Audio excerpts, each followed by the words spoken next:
32. Diz assim a palavra de Deus, por meio dessas 3 parábolas, o que Jesus tem a nos ensinar. Todos os publicanos e pecadores estavam se reunindo para ouvi-lo, mas os fariseus e os mestres da lei o criticavam. Este homem recebe pecadores e come com eles. Então Jesus lhes contou esta parábola: qual de vocês que, possuindo 100 ovelhas e perdendo uma, não deixa as 99 no campo e vai atrás da ovelha perdida até encontrá-la? E quando a encontra, coloca-a alegremente nos ombros e vai para casa. Ao chegar, reúne seus amigos e vizinhos e diz: alegrem-se comigo, pois encontrei a minha ovelha perdida.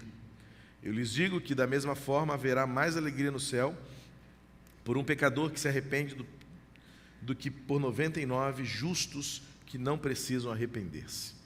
Ou qual é a mulher que, possuindo 10 dracmas e perdendo uma delas, não acende uma candeia, varre a casa e procura atentamente até encontrá-la? E quando a encontra, reúne suas amigas e vizinhas e diz: alegrem-se comigo, pois encontrei minha moeda perdida. Eu lhes digo que da mesma forma há alegria na presença dos anjos de Deus por um pecador que se arrepende.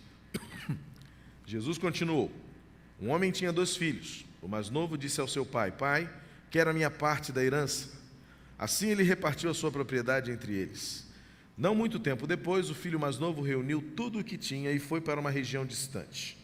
E lá desperdiçou os seus bens vivendo irresponsavelmente. Depois de ter gasto tudo, houve uma grande fome em toda aquela região e ele começou a passar necessidade. Por isso foi empregar-se com um dos cidadãos daquela região, que o mandou para o seu campo a fim de cuidar dos porcos. Ele desejava encher o estômago com as vagens de alfarrobeira que os porcos comiam, mas ninguém lhes dava nada. Caindo em si, ele disse: quantos empregados de meu pai têm comida de sobra e eu aqui morrendo de fome? Eu me porei a caminho e voltarei para meu pai e lhe direi: pai, pequei contra o céu e contra ti. Não sou mais digno de ser chamado teu filho. Trata-me como um dos teus empregados. A seguir levantou-se e foi para seu pai. Estando ainda longe, seu pai o viu e, cheio de compaixão, correu para seu filho e o abraçou e beijou. O filho lhe disse: pai, pequei contra o céu e contra ti. Não sou mais digno de ser chamado teu filho. Mas o pai disse aos seus servos: depressa, tragam a melhor roupa e vistam nele. Coloquem um anel em seu dedo e calçados em seus pés. Tragam um novilho gordo e matem-no. Vamos fazer uma festa e alegrar-nos, pois este meu filho estava morto e voltou à vida. Estava perdido e foi achado. E começaram a festejar o seu regresso. Enquanto isso, o filho mais velho estava no campo. Quando se aproximou da casa, ouviu a música e a dança. Então chamou um de seus servos e perguntou-lhe o que estava acontecendo. Este lhe respondeu: seu irmão voltou e seu pai matou o novilho gordo, porque o recebeu de volta são e salvo. O filho mais velho encheu-se de ira e não quis entrar. Então seu pai saiu e insistiu com ele. Mas ele respondeu ao seu pai: olha, todos esses anos tenho trabalhado como escravo ao teu serviço e nunca desobedeci às tuas ordens. Mas tu nunca me deste nenhum cabrito para eu festejar com meus amigos. Mas quando volta para casa esse teu filho, que esbanjou os teus bens com as prostitutas, matas o novilho gordo para ele. Disse o pai: meu filho, você está sempre comigo e tudo o que tenho é seu. Mas nós tínhamos que celebrar a volta deste seu irmão e alegrar-nos, porque ele estava morto e voltou à vida, estava perdido e foi achado.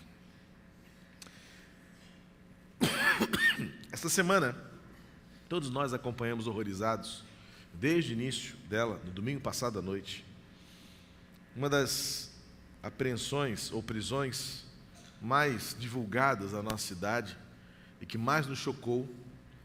Inicialmente eram 2, depois 3 e agora 4 homens que durante algum tempo praticaram verdadeiros horrores em nossa cidade e no Rio Grande Rio, assaltando, violentando, estuprando, praticando toda sorte de horrores que nos deixaram extremamente abatidos, aflitos, evidentemente preocupados com as pessoas queridas à nossa volta.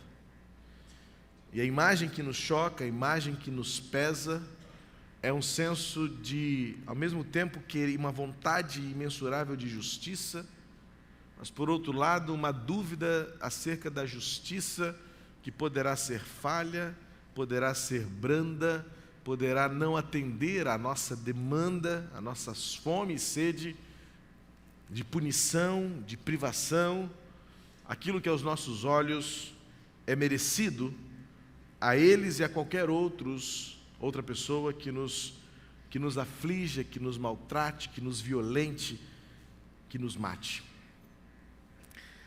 Diante desse dilema, é claro que moral e espiritualmente sempre ficamos como que num ringue de luta para saber que posicionamento espiritual tomar diante de tão horrenda notícia e de tantas outras que estão à nossa volta. É claro que nós pensamos no Deus que ama, no Deus que valoriza, no Deus que cuida, no Deus que provê para pessoas que aos nossos olhos são boas, são merecedoras, são justas. Nós temos o nosso padrão moral, o nosso padrão de justiça, o nosso padrão de correção, e nós estabelecemos para nós parâmetros de merecimento daquilo que Deus é ou faça em favor de nós mesmos ou em favor dos outros.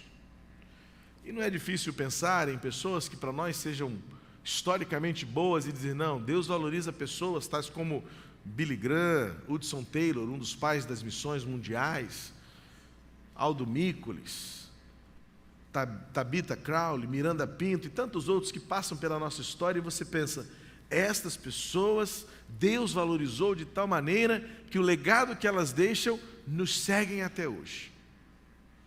Mas algumas semanas atrás, e eu citei isso hoje pela manhã, rapidamente, na mensagem dos 2 cultos da manhã, para nós é difícil acreditar que Deus valorize pessoas, como por exemplo o Fernandinho Beiramar, ou nós que estamos aí, digo nós como rótulo, não é diretamente ou pessoalmente, mas como rótulo de evangélicos, estamos aí num embate ideológico constantemente com uma pessoa, especialmente uma pessoa política em nosso país, que arvorou a bandeira contrária, visceral, iracunda contra os evangélicos de modo geral, que é o deputado federal Jean Willens. E a gente pensa, será que Deus valoriza uma pessoa tão raivosa quanto ele? A gente pensa em pessoas que estão na mídia e que não se acertam, não se consertam nunca. E você pensa, será que Deus valoriza um ser humano como um Adriano da vida, que já teve incontáveis chances de restaurar e recuperar a sua vida e continua sendo encontrado no mesmo lamaçal de imoralidade, de más escolhas, de más companhias? É claro que a gente fica pensando sempre de como Deus se relaciona com os seres humanos, com os indivíduos e com aqueles que nós cremos serem a criação dele. Será que Deus valoriza aquela pessoa que te traiu, que te maltratou, que fala mal de você, que pratica e engendra o mal contra você? Porque é natural nós pensarmos sempre no senso de vingança, no senso de juízo e de justiça, de recompensa. Pense em 4 pessoas agora. A primeira delas, pense numa pessoa que você sabe que gostaria de estar aqui, mas não pode estar. Por exemplo, nossa querida irmã Orma não está conosco porque está muito enferma. Seu estado de saúde está realmente muito grave. E ela não está aqui. Como seria bom tê-la aqui no coro hoje? Uma das coristas mais fiéis, que tanto influenciou a história deste coro nos últimos anos, não está conosco e não pode estar. Alguém que a gente sabe que Deus valoriza pela integridade de vida, não é perfeita, mas que a gente pensa, puxa, gostaria tanto que ela estivesse aqui, não pode estar pela sua enfermidade. Pense, por outro lado, aquelas pessoas que deveriam estar aqui, mas não podem estar ou não estão por algum problema pessoal, talvez uma crise, uma má escolha, talvez por uma opção mesmo pessoal, não está aqui porque não quer. Alguém que você sabe que deveria conhecer e ouvir esta mensagem de esperança em Cristo Jesus, poderia estar aqui, mas não está, e você então no seu coração lamenta. Pessoas que deveriam estar aqui não estão, pessoas que poderiam estar e optaram por não estar, pessoas que deveriam estar para ouvir o que Deus tem para elas e não estão. Mas há também algumas pessoas que você olha à sua volta e fala assim, o que essa pessoa está fazendo aqui? Todos nós temos alguém com quem olhamos com olhos condenadores. E se nós formos sinceros realmente na nossa história pessoal, nós vamos sempre ter que deparar e enfrentar, encarar pessoas que, se nós pudéssemos, diríamos para Deus: não valorize esse indivíduo, não valorize esta pessoa, ele ou ela não merecem este amor que nós acabamos de cantar tão insistentemente, que é maravilhoso, que nos cobre, que nos preenche. Mas essas 3 parábolas, na verdade, elas fazem parte de uma unidade. No ano passado, eu já refleti sobre ela num outro contexto, de uma outra forma, querendo uma outra aplicação. A Bíblia é rica dessa maneira. A Bíblia diz uma coisa só, mas você pode afirmar ou querer aplicá-la de algumas maneiras possíveis dentro daquilo que ela nos permite fazer. E eu quero, nesta noite, a partir desse texto, falar do Deus que não se cansa de amar pessoas, independentemente de quem elas sejam, de onde elas estejam ou do que elas estejam fazendo. São 3 parábolas que têm algo em comum. Primeiramente, todas elas foram ditas num contexto imediato. Isso é muito claro em Lucas, quando Jesus, no mesmo momento, citou as 3 historinhas. As 3 histórias para ilustrar uma situação da qual ele estava sendo criticado. Jesus tinha um problema sério para aquele tempo, para aquela época. Ele se amarrava em estar no meio de pecador. Ele se amarrava.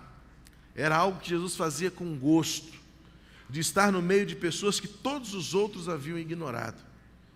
Jesus gostava de estar no meio de pessoas que todos os outros abandonavam, todos os outros marginalizavam.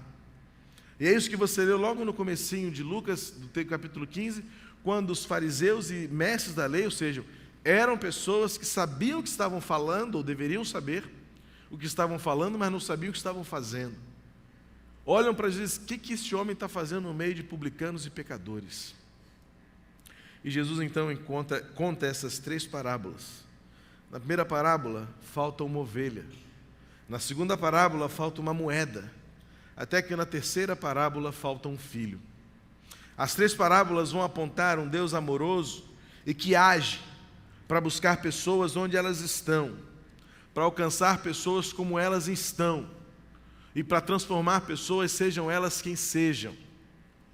Deus que não se cansa de amar a mim e a você e que transcende toda a nossa ideologia e filosofia do senso de justiça, do senso de moralidade, muitas vezes, que nós nutrimos e alimentamos, que é parcial, que é mediano. E aí nós vamos encontrar aqui nesse texto Deus valorizando pessoas independentemente de que elas sejam. E no primeiro contexto eu vou tirar uma afirmação de cada uma dessas parábolas. Evidentemente cada uma delas serviria para uma mensagem especificamente. Mas eu, lendo esse texto essa semana que passou, olhando para a televisão e aqueles 3 homens presos, um menor e 2 adultos, 2 maiores de idade, ao mesmo tempo em que meu coração se corroía de raiva, de ódio, de senso de proteção daquilo que me é precioso como família, um medo quase incontrolável de viver a vida, de sair para o lado de fora do lugar onde eu moro, de enfrentar a vida e sair todas as manhãs, de entregar minha filha à condução escolar e esperá-la com esperança de volta. Ao mesmo tempo em que eu olhava aquelas imagens na televisão, eu era insistentemente cobrado, eu creio pelo Espírito Santo, dizendo: Deus pode transformar isto que para nós hoje é apenas um corpo que anda, em alguém digno de uma nova glória. Mas isso, humanamente pensando, é impossível. Primeiro porque eu concordo que há o senso de justiça e que aquilo que foi feito de ruim precisa ser pago plenamente. O amor não indulta a responsabilidade de qualquer um de nós. Eu não quero fazer desse discurso um discurso de conceito jurista, muito menos de moralidade, mas eu estou apenas compartilhando uma inquietação diante dos fatos que eu e você estamos todos os dias sujeitos. Há 2 semanas atrás, o grande debate era: o Fernandinho Beiramar merece estudar teologia numa das nossas faculdades batistas do Brasil, lá de Curitiba, com bolsa recebida integralmente por uma das nossas igrejas batistas, e por coincidência a igreja pastoreada pelo nosso presidente da Convenção Batista Brasileira? Talvez muitos vão dizer: não merece. Mas se pensarmos pela ótica das 3 parábolas, da ovelha perdida, da moeda perdida e do filho pródigo, vamos ter que engolir seco. E talvez, como aprendi essa semana com uma pessoa, um sapo de perna aberta, que desce indigesto, mas que a gente ainda vai aprender que o amor de Deus não se mede pelos nossos conceitos. Na primeira parábola, está faltando uma ovelha. Está faltando uma ovelha que deliberadamente ficou pelo caminho. O pastor chega à conclusão, quando guarda as ovelhas no aprisco, naquele curral, começa a contar uma a uma e diz: está faltando uma. Mas você tem 99. Por que uma? Por que você vai voltar lá no abismo e retirar aquela ovelha que está lá caída e trazê-la de volta ao aprisco? Primeiro, porque Deus valoriza pessoas priorizando-as, uma a uma, independentemente do número que nos impressione. Nós, seres humanos, somos altamente impressionáveis. E nós também queremos impressionar a todo instante. Nós vemos o mundo da imagem, nós vemos o mundo da plástica, nós vemos o mundo da aparência, nós vemos o mundo daquilo que faz bem aos olhos. E pouco nos interessa se faz bem aos olhos, se é bom, se é ruim, se está confortável, se não está, se é saudável ou não. O importa é que eu goste. E quanto mais, melhor. Numa conta rápida, aquele pastor podia considerar: uma só, 99, se pelo menos aqui 30% desse rebanho de ovelhas se reproduzir rapidamente, logo terei mais algumas, deixa essa para lá. É assim que nós pensamos. Esse é o nosso raciocínio utilitarista, funcional. Mas Jesus não está preocupado com números, nunca esteve. E esse é o grande milagre da sua obra. Porque o tempo todo nós vamos ver nos evangelhos Jesus fazendo muito com pouco, elevando ao maior lugar os menores, dando importância aos ignorados e ignorando aqueles que a sociedade tanto valorizava. Jesus nunca se impressionou com títulos, Jesus nunca se impressionou com cifras, Jesus nunca se impressionou com números. E o que ele nos mostra nessa primeira parábola é que, ao sentir falta de uma ovelha que se perdeu, o pastor larga, evidentemente seguras, mas deixa para trás as suas outras 99 e volta, porque aquela ovelha faz parte do seu rebanho. Aquela ovelha foi cuidada, foi criada, foi concebida no coração daquele pastor. E ele diz: eu não posso deixá-la para trás. Deus está sempre à procura de todos, sejam eles grandes ou pequenos, sejam eles 99 ou apenas uma. Deus está sempre à procura e priorizando pessoas, independentemente daquilo que impressione os nossos olhos. Deus não se preocupa e não está interessado em saber quem você é, o que você está fazendo, o momento que você está vivendo. O que Deus quer é que você esteja contado entre aqueles que Ele ama, que você faça parte do rebanho. Muitos insistem em viver cansados, com fome, relacionamentos superficiais, insignificantes, cansados por andarem sem saber onde vão chegar, sem direção. Mas a imagem linda é daquele pastor que, ao achar a sua 100ª ovelha, coloca em seu ombro, leva de volta para o aprisco e diz: você precisa estar no lugar onde você sinta e saiba o meu amor. Deus é amoroso e não se cansa de mostrar às pessoas, de mostrar ao mundo, à nossa geração, que a sua prioridade nunca foi outra a não ser aqueles que Ele criou à sua imagem e semelhança. Nessa primeira parábola, Jesus está ensinando aqueles homens da sua época que Deus prioriza você, independentemente daquilo que nos impressione. Deus nos ama e não se cansa de nos buscar e de insistentemente dizer: eu quero você junto com todos aqueles que eu amo. A segunda parábola, que vai do versículo 8 ao 10, é a parábola da moeda ou dracma perdida. Algo importante que você precisa entender se você não tem esse conhecimento. A dracma seria como se fosse hoje para nós um centavinho, aquela unidade de menor valor. E havia uma mulher que perdeu 3, de 3 perdeu 1, e ela pôs-se a procurar, e ela só se deu por satisfeita quando encontrou aquela uma que estava faltando. E ao encontrar aquela uma, o que ela fez? Vou reunir as minhas amigas para celebrar. A mesma imagem é aparecida no pastor que festeja e celebra a ovelha que estava perdida. Agora também esta mulher reúne suas amigas para dizer: eu procurei e eu encontrei. Algo que o cristianismo confronta com todas as outras expressões religiosas sistemáticas que existem na humanidade. Todas as expressões religiosas que existem no mundo, desde que o mundo é mundo, giram em torno de uma atitude do homem em busca do Deus que criou os céus e a terra. Mas o cristianismo traz a melhor de todas as notícias. Não somos nós que buscamos a Deus, é Ele quem nos procura. O Deus que nos ama é o Deus que tomou a iniciativa.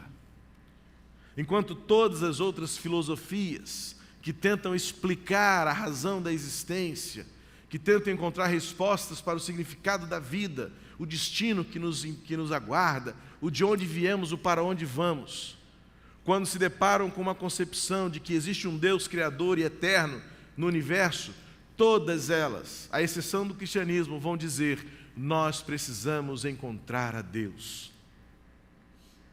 O cristianismo trouxe uma notícia inovadora. Deus quer encontrar você, porque Ele tomou a iniciativa e nos amou primeiro. Ele foi ao encontro, por meio de Jesus, foi às calçadas das madrugadas, foi aos lugares escondidos, foi às catacumbas dos cemitérios, foi aos lugares pobres, mas foi também aos palácios encontrar gente que morava em casas suntuosas, mas que eram vazias, como Zaqueu. E ali, no improvável, ali no imerecido, Deus disse: eu vim buscar você, eu vim à sua procura, eu amo você. A segunda parábola da mulher que sai à procura incansável da sua moeda perdida, nos traz a informação e o ensinamento de que Deus é um Deus que é ativo, que toma iniciativa e que nos procura, que acende a lâmpada, que varre a casa, que levanta o tapete, que não sossega enquanto não encontrar o que está perdido. Jesus, na sua sabedoria perfeita, não usa a ilustração de um pastor ou de um homem, é porque isso é das mulheres. As mulheres não param enquanto não acharem o brinco que perdeu, a aliança que caiu, o badulaco do colar que perdeu, sei lá o que mais. O que você tiver perdido, entrega para sua mulher procurar, que ela vai achar. Pode levar alguns dias, mas ela vai levantar o tapete, ela vai varrer, ela vai acender a luz, ela vai mexer na cama, ela vai tirar o lençol, ela vai abrir a máquina de lavar, ela vai desmontar o liquidificador, ela vai virar a sua casa de cabeça para baixo, mas ela vai encontrar. E Jesus, na sua sabedoria, usa a mulher para ilustrar aquilo que você e eu sabemos. As mulheres não se cansam enquanto não acharem o que está perdido. Perca um brinco da sua mulher, uma peça de um par de brincos para você ver só o que vai acontecer. Assim que Deus lida conosco, Ele não descansa enquanto não achar aquilo que Ele sabe está perdido, sem direção. E a conclusão desta parábola é novamente um Deus que se alegra em encontrar aquilo que estava perdido. O Deus que festeja, o Deus que regozija, o Deus que compartilha, o Deus que faz festa, quando uma pessoa, uma que seja, depois de um ano que seja, como nós temos aqui o Edilson hoje para nos ilustrar de maneira concreta, Uma pessoa terá valido, ainda que seja uma por ano, mas é como uma dracma que estava perdida. E aquela mulher reuniu suas amigas para dizer: venham celebrar comigo, por uma moedinha valeu a pena. Mas não é uma moedinha, é uma vida preciosa. É uma pessoa que Deus ama incansavelmente. E a última parábola, talvez das três a mais famosa, certamente a mais famosa, a mais pregada, a mais ilustrada, a mais representada, a mais encenada, até cantata existe com a história desta parábola do filho pródigo. E que, na verdade, alguns até condenam o título colocado por esta parábola na tradição cristã, porque, na verdade, a história não é do filho pródigo. Se você entende no contexto todo das três parábolas juntas, e especialmente do final da terceira parábola, do diálogo do pai com o filho que fica, o filho mais velho, na verdade não é a parábola do filho pródigo, é a parábola de um pai que ama incondicionalmente. Não sou eu que vou fazer essa mudança histórica na nossa tradição cristã, mas bem que alguém podia ter uma brilhante ideia numa das versões novas da Bíblia e dizer assim: vamos corrigir isso. Essa parábola não é do filho pródigo. Esta é a parábola de um pai que ama incondicionalmente e que ilustra de forma muito clara o Deus que, além de priorizar pessoas, além de procurar pessoas e buscar pessoas onde elas estão, é o Deus que perdoa as pessoas, sejam elas quem sejam. Deus não perde as expectativas quanto àqueles que estão longe dele. O texto diz, e você leu comigo, que houve um dia em que o pai viu o filho chegando ao longe, dando a entender que o pai todos os dias tinha a esperança de que aquele filho chegasse. Todos os dias ele esperava que o filho entendesse que não existe lugar melhor do que a casa do pai. O nosso grande erro é achar que a casa do pai é o lugar onde a gente se reúne. O nosso grande erro é passar para a nossa geração um equívoco de que a casa do pai é onde nós nos reunimos todo domingo de manhã e de noite. Talvez essa seja a nossa pior estratégia. Porque se nós entendêssemos que a casa do pai é um coração restaurado e o reino de Deus é uma vida transformada, nós transformaríamos as pessoas onde elas estão. E elas viriam aqui para cá só para comer o cabrito frito, assado, o boi gordo, como acaba a parábola do filho pródigo. Este lugar é o lugar do encontro, o lugar da celebração, o lugar do churrasco, como aquele pai fez. Mas o pai estava lá fora, estava fora da casa, foi à porteira, estava esperando aquele filho chegar. A imagem é linda, porque nós pensamos um pai, por certo um senhor de idade, cujos anos já estavam lhe cansando as costas, as pernas, mas o texto faz questão de dizer que ele correu ao encontro do filho, abraçou, lançou-se ao pescoço, beijou o filho. Enquanto era beijado, o filho foi escorregando por entre os braços do pai, caiu de joelhos e disse: pai, me perdoa. E o pai, então, querendo levantá-lo, disse: que é isso, meu filho? A melhor coisa é você estar de volta. Pai, me perdoa, porque eu pequei contra os céus e pequei contra ti. E o pai não quer saber de arrependimento, não quer saber de perdão. O pai quer saber: tragam-lhe uma melhor roupa, tragam-lhe os melhores sapatos, coloquem-lhe a autoridade, coloquem-lhe o anel, restabeleça-se a autoridade dele como filho nesta casa. E que vai trabalhar com os empregados nada, você é meu filho, vai viver ao meu lado, vai desfrutar da minha companhia, vai me dar a alegria de vê-lo crescer. Você está de volta ao lugar de onde você nunca deveria ter saído. O Deus que não se cansa de nos amar é o Deus que demonstra isso quando Ele nos valoriza, independentemente das aparências. Quando Ele nos busca onde quer que estejamos perdidos. E o Deus que nos perdoa, queira o que tenhamos feito ou deixado de fazer. Esta parábola tem 3 traços que as unificam. Primeiro, alguma coisa muito importante está faltando na vida de alguém. Para o pastor era uma ovelha, para uma dona de casa, uma moeda, para um pai, um filho perdido. Todas elas retratam a busca incansável de alguém que perdeu alguma coisa, mas que não descansará enquanto não reencontrar. E o reencontro é um motivo de grande festa. Todas as 3 parábolas terminam com uma grande celebração. E celebração na Bíblia tem que ter comida, não tem jeito. É assim.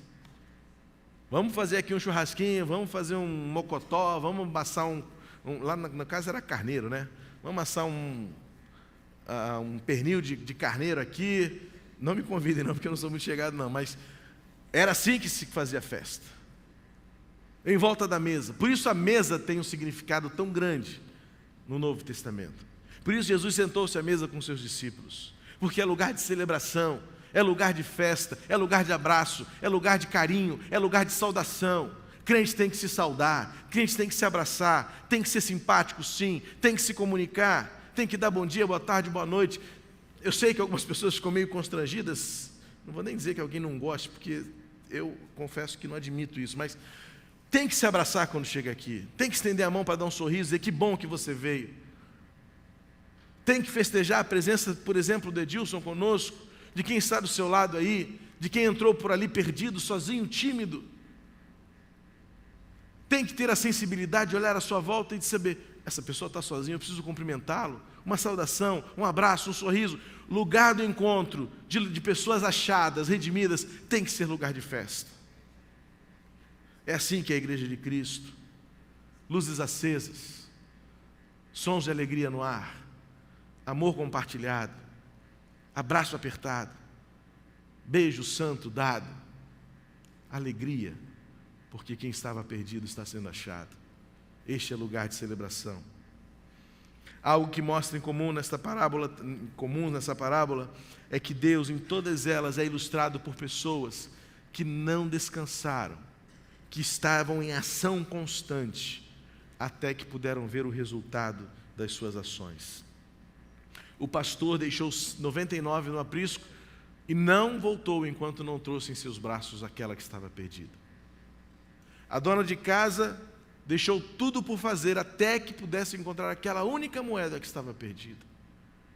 Aquele pai ia todos os dias à porteira da sua fazenda, esperando ver ao longe alguém que parecesse com seu filho.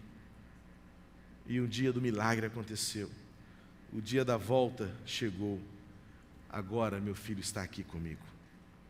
Queridos, estas 3 parábolas nos deixam de maneira muito clara como Deus quer se relacionar conosco. O Deus que nos prioriza mais do que qualquer número, não se impressiona e não é impressionável. O Deus que nos busca onde quer que estejamos e não descansará enquanto não celebrar o nosso encontro. E o Deus que quer fazer uma grande festa pelo Filho amado, que mesmo tendo saído de casa, porque quis, experimentou e descobriu que não há lugar melhor no mundo do que estar nos braços do Pai. Queria que você fechasse seus olhos agora. Eu quero que você agradeça a Deus. Agradeça a Deus pelo milagre do amor de Deus incomparável por você.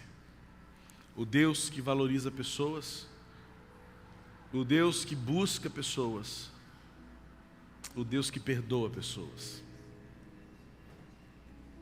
Essas 3 parábolas revelam um Deus que age, um Deus que ama. E esse Deus quer fazer esta obra na vida de muitos ainda. E se nesta noite, ainda que você tenha tudo, ainda que você tenha conquistado tudo aquilo que ao longo da sua vida você tem conseguido até aqui, eu quero dizer a você que talvez você ainda seja como uma ovelha que está longe do aprisco, como uma moeda que está escondida, como um filho que está distante. Mas nesta noite, o nosso Deus está agindo e está mostrando a você que você deve estar junto com aqueles outros que são amados pelo sumo pastor. Nesta noite você está sabendo e conhecendo que você pode ser como aquela moedinha, que para os olhos dos outros pode não ter muito valor, mas para o dono da casa é tudo o que ele quer encontrar. E talvez você seja o filho que pense: fui longe demais, estou sujo demais, estou maltrapilho demais, pequei tanto, que vergonha. Eu quero dizer a você que o Pai corre ao seu encontro para lançar-se ao seu pescoço e para dizer: venha, vamos fazer festa, vamos festejar. Nesta noite o Senhor convida você para festejar. Festejar o retorno, festejar o encontro, festejar o amor que Deus tem por você, em fazer de você alguém especial. Nós vamos cantar o cântico que completa esta mensagem. E enquanto cantamos, eu quero pedir a você que reflita sobre o seu coração. E em seu coração, o que você vai fazer com este amor mostrado pela palavra de Deus? Vamos ficar de pé. Jesus Cristo mudou meu viver. Jesus Cristo mudou meu viver. É a luz que ilumina meu ser. Sim, Jesus Cristo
valoriza você. Não se impressiona com as 99 que já estão no aprisco. Ele vai em busca de uma só. É suficiente para Deus mover o céu e a terra. Deus busca você, onde quer que você esteja. Ele não descansará enquanto mover todos os móveis da casa de lugar, até que te encontre. Deus perdoa você. Ele lhe toma pela mão, ele ergue novamente e diz: não, meu filho, você foi feito para ser meu filho. Venha, entre na casa do Pai, vamos festejar. Jesus Cristo mudou o nosso viver e quer mudar o seu também. Se há alguém entre nós nesta noite que quer experimentar este amor, eu quero dizer a você que é tão simples, ao mesmo tempo que é tão profundo. Abra o seu coração e diga: eu aceito este amor por mim. Na verdade, este é o grande milagre do Evangelho. Nós somos no primeiro momento apenas passivos. Deus nos ama, nós aceitamos. E aí você diz, mas eu não preciso fazer nada. Não, você faz depois. Que agora o que você faz é em adoração ao Senhor. Você o serve, você o adora, você o ama, então você vai amar as pessoas, você vai compartilhar este amor. Nada que tenha influência na sua salvação. Você vai apenas dizer assim, eu agora preciso que os outros conheçam isso também, que outros saibam, que outros Edilsons na vida possam conhecer este amor. Então, o que você faz é depois. Nesse momento é só abrir o seu coração e dizer, eu recebo este amor por mim. Este é o milagre do Evangelho. Esta é a diferença da vida cristã. É assim que funciona. É assim que as Escrituras revelam o amor de Deus. Ah, se o mundo entendesse. Ah, se as pessoas soubessem que é tão simples quanto é profundo. E que tudo que fazemos depois não tem nada a ver com aquilo que fazemos para ganhar a salvação. Nós já recebemos. O que fazemos depois é ingratidão para tornar este amor conhecido por outros. E se alguém nessa noite que está entendendo o valor e o preço desta mensagem de graça e alegria, eu quero orar pela sua vida agora. Se você, do lugar onde você está, simplesmente declarar em seu coração, você e Deus, é no silêncio da sua alma e do seu coração, dizer, Deus, eu aceito, eu recebo o teu amor. Eu acredito e creio, declaro que o Senhor veio ao meu encontro e eu quero experimentar o teu amor. Há alguém entre nós que entende isso e que quer experimentar este amor de Deus pela sua vida, numa vida redimida, transformada? Se há alguém entre nós, apenas um gesto, uma mão levantada, eu quero orar pela sua vida agora. Há alguém entre nós? A igreja está orando de maneira ilustrativa, 99 ovelhas estão orando por você agora. Talvez você seja apenas uma, mas nesta noite o amor de Deus está focado em você, porque nós queremos que você experimente o Deus que não se cansa de amar você. Enquanto você viver, enquanto você tiver fôlego, Deus continuará mostrando a você o amor dele. Mas não deixe para depois. A sua nova vida pode começar agora. Se você, como filho pródigo, entender que não há lugar melhor do que estar nos braços do seu Pai. Há alguém entre nós? Onde você está? Levante uma das mãos. Eu quero orar pela sua vida agora. Vamos cantar mais uma vez? E se enquanto cantamos o cântico, você deseja ir adiante, não só levantar a sua mão, mas se quiser vir aqui à frente para nós orarmos juntos, eu vou estar aqui aguardando você. Quero lhe dar um abraço, porque Jesus Cristo tem mudado a nossa vida e Ele não se cansa de nos amar. Jesus Cristo mudou meu viver. Jesus Cristo mudou meu viver. É a luz que ilumina meu ser. Sim, Jesus Cristo mudou meu viver.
nos alcançou, Teu amor nos tem coberto, o Teu amor nos tem aceito, o Teu amor nos tem transformado.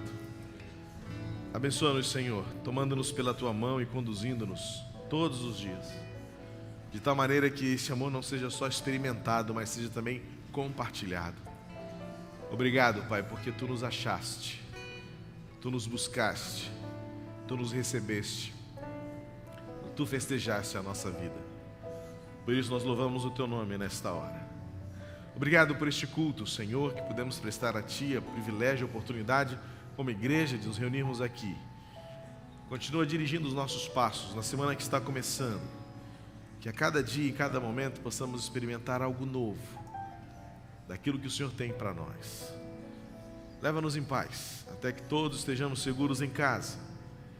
Dá-nos uma semana de bênçãos, e que a Tua paz, em Jesus Cristo, por meio da Sua graça, e o Teu amor, que nos buscou, que nos alcançou, que nos perdoou, e o poder do Teu Espírito Santo, que nos tem transformado dia a dia, de glória em glória, cubram-nos, cerquem-nos e cumpram em nós o Teu propósito, não só aqui onde estamos, mas em todo lugar por onde formos, e não só agora, mas até o fim, em nome de Jesus. Amém.